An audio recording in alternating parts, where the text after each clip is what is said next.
borders, language, culture. And here he is, Michael Savage.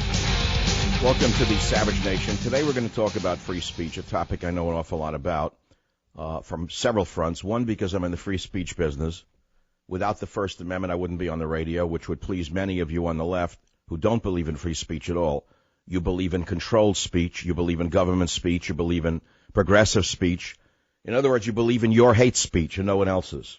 And, of course, we're going to focus on the Pamela Geller event in Texas and how O'Reilly and Greta Sustern, owned and operated by I think 18% still owned by Prince Alawite, I'm not sure, but bending over backwards to blame the victim, in other words.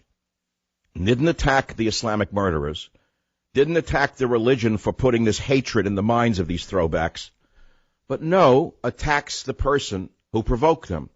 Of course she provoked them. She did it on purpose. It's to show the world what they're capable of unless they're constrained. And today it's cartoons of Muhammad, but what is it tomorrow? You have to understand that a large number of Muslims don't just want to ban pictures of Muhammad, but they want to ban any speech critical of Islam. And I can guarantee you that Hussein in the White House is already drawing up plans to ban the criticism of Islam. Now, let's go back in time here. O'Reilly and Greta, I would say, should be ashamed of themselves, but they have no shame. They've always been fronts for the progressive Islamist establishment. That's my opinion. But they're not alone. There's some people who I like very much who've attacked Pamela Geller, including Laura Ingraham, including Donald Trump. They have it totally wrong. She didn't taunt them with her actions, and if she did, so what? So what if she taunted them with their actions? Let me tell you something. I have to agree with O'Reilly and Greta and all the others. Let me ask you some questions. Was Martin Luther King and other civil rights leaders provoking violence when they marched from Selma to Montgomery? I don't think so. How about that one? How about the American Nazi Party marching in a Jewish neighborhood in Skokie, Illinois, being defended by the ACLU, made up mainly of Jewish lawyers who said, they have every right. We don't agree with the Nazis, but, hey, we'll defend their right to march. Where are all of those good Jewish liberals today defending Pamela Geller? They're not. They're attacking Pamela Geller. Do you understand this? There is no excuse for violence simply because someone said something or drew something you find offensive. That's not the American way. Well, what's next? Is it okay for the LGBT crowd to bomb churches because churches provoke them by preaching against homosexuality? Is it okay for some to attack liberal churches because they provoke by supporting a sadomasochism and abortion? Of course not. Pamela Geller is a provocateur, but she did nothing wrong. Pamela and those who participated in that event were peacefully exercising their free speech rights in opposition to the very murderous violence that occurred in France related to the Charlie Hebdo and many others who have suffered and been murdered because they dared criticize or make fun of Islam. I believe that O'Reilly is a coward hiding behind the middle road in order to pretend that he really is the middle road. No, my friends, this is pure evil. Pure evil kills for a cartoon. This is all about free speech. You have to understand what this is all about. It's all about the Muslims in the United States of America and the world trying to shut down any criticism of their Quran and Muhammad. I have read the Quran. It is quoted extensively as part of dialogue in Countdown to Mecca, my novel coming out next week. In over 100 places, they call for killing the infidel. Why doesn't the New York Times talk about the holy book itself? Why doesn't the New York Times, which attacks the Catholic Church in an obtuse manner on a regular basis, look into the Quran and see the more than 100 verses that call Muslims to war with what they call non-believers? That would be anyone who isn't Muslim. Why doesn't the New York Times look at Quran 551, which says that Muslims are not to take Jews and Christians for friends? Allah describes them as unjust people. The answer is quite clear, because we're living in a twisted world. There's a lot more to talk about, and we'll talk about it here on the Savage Nation. And there's something else you have to know. The FBI said they overlooked the Texas Muslim shooter's violent tweets because there are so many like them. Did you hear this? The official said there are so many like him that you have to prioritize your investigations. Really? That's very interesting, because the Islamic State just said that they have at least 71 active Islamic State members in the U.S. trained to kill. Why aren't they rounding them up? They may be on the FBI watch list.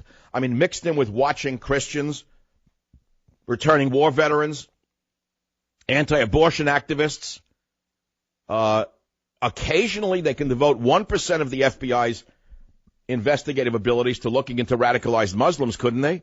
Why are they bothering with patriotic Americans? Because Hussein is in the White House. In plain English, it's an upside-down world because of what's going on in the White House. More to the point, ISIS calls Jewess Pamela Geller Khanzir, which means pig. Are they the only ones calling Jews pigs? I'm afraid to tell all of you good liberal Jews who are wringing your hands, this is in the essence of the whole, this is the essence of the whole problem. You have a pathologically willful blindness as to what is going on in the world. You have no idea what U.S. Muslim attitudes are towards Jews and Christians. You like to think that because they appear at interdenominational groups that they're on your side. You want to find out what they're saying about Jews and Christians behind your back. My friends, this is the beginning of the battle. And Geller may be repugnant. Geller may be obnoxious. Geller may be a provocateur. But Geller did the world a favor. Geller exposed the hatred that exists within Islam itself. It's not just within the jihadis. I have said to you numerous times, if you look back on the Jewish Bible, the Old Testament, it's filled with hate. It's filled with hate. Kill homosexuals, kill adulterers, this and that. I've read Leviticus. I've read it on the air. But modern Jews, even Orthodox Jews, don't kill homosexuals and they don't stone adulteresses. They know the difference between a 5,000-year-old text and the real world, the world of the modern world, the world of humanity today. And Christianity. Christianity used to put people to the sword who were blaspheming Jesus. That was in the 15th century. But Christianity went through a reformation. Islam has not gone through a reformation. And instead of attacking Pamela Geller for showing us what is at the core of the religion and what animates some of the morons at the lowest level of the organization, which you may call a religion, some would call it just a political movement disguised as a religion. It's a Trojan horse in which they're using, by the way, to get into this country and to try to tell us how to live. Today it's cartoons, tomorrow it's pork on the menu. After it's pork on the menu, it's other graven images they don't like. After that, they'll take down the crosses off churches because they find them offensive. They've already done that in places in Michigan. They've stopped church bells from ringing. So make no mistake about it. She sees the handwriting on the wall. And as repugnant and as provocative as she may be, it's about free speech. And you know, there's a saying that many of you conservatives used to repeat. I think you've heard it. Free speech is not free. This is exactly what we're talking about with regard to Pamela Geller and the Texas murders. Free speech is not free. The graves of our warriors across Europe and America, our cemeteries, are filled with people who fought for the right to criticize others without getting killed for it. So if you want to give that away and fall into O'Reilly and Scarface's trap, go ahead. They had no right to they had every right to criticize her, but they got it wrong. So let's begin by playing the stupidity of O'Reilly the Leprechaun in clip number 1. By setting up a contest and awarding $10,000 for a depiction of the Prophet Muhammad, the American Freedom Defense Initiative spurred a violent incident. That wasn't smart, even though the group has its supporters. Bill, you know better than that. You know you're just appeasing your Muslim controllers. You know you're just appeasing your Muslim owners. You know what you're doing, Bill. You know very well, very, very well, that they didn't spur the violent attack. And you should be attacking the attackers, not the victim, Bill. But go on to clip 2, and you'll see why I've called him the leprechaun for 20 years now. And insulting the entire... and why Michael Savage is banned from Fox News.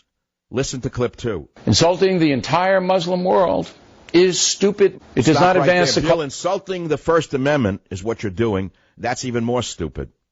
Nor does that advance the cause of liberty, Bill. This is the lowest point in your career. We know about the loofah incident that was bought off. We know how you have skewed the truth for years and pretended to be a conservative in order to build your ratings. You're a very smart businessman with a master's degree, and you know very well what you're doing here. Listen to clip 2. Insulting the entire Muslim world is stupid. It does not advance the cause of liberty or get us any closer to defeating the savage jihad. You may not have noticed, but some Muslim countries are now fighting ISIS and Al-Qaeda themselves. Jordan and Egypt, two of the most powerful. Irrelevant. You think it's a smart strategy to insult the Muslim countries of Jordan and Egypt by besmirching their religious icon? You're whistling in the dark. You are full of it, Bill. You've never been a bigger leprechaun. Get the green suit and get the jester's cap, because you've just lost 50% of your audience. Now, we're going to talk about this because Pamela Geller, who is a provocateur and a little nuts, in my opinion, but probably the bravest woman in the United States of America right now, certainly needs to be listened to. She did this in order for you to see the hatred that exists under the surface of the Muslim community, not only here but around the world. The day after that, ISIS says they have agents all over America ready to strike. Why didn't the FBI get up and say to the American people, don't worry about it. You've given us trillions of dollars. We know who they are. We're going to arrest them tomorrow. We're going to preemptively arrest all of the sleeper cells because we've been tracking them for 10 years. And oh, by the way, did you know that they were tracking the shooter in Texas for almost 8 to 9 years? Why didn't they stop him when he bought his AK-47? Why didn't they stop him when he bought his bulletproof vest? Why did the FBI permit the jihadi to come to Texas and open fire with his automatic weapon? When you think about that one, I'm sure you'll have another opinion about who the victim is here. The victim is Pamela Geller. And for O'Reilly to do this is embarrassing. I'd expect this from Greta Sustern. She's always been a middle-of-the-road liberal. Ever since her surgery, I've seen it in her show. She pretends to be conservative. She intends to be balanced. She pretends to be objective. But Greta Van Susteren was always a liberal. And by the way, I think she's a member of the Scientology cult, if I'm not mistaken. Maybe someone ought to do a little show on Greta Van Susteren's association with Scientology instead of worrying about Tom Cruise. I'm more worried about the associations of people in the news media than actors who I never look to for any opinion whatsoever. And that's my opening. I'll be right back.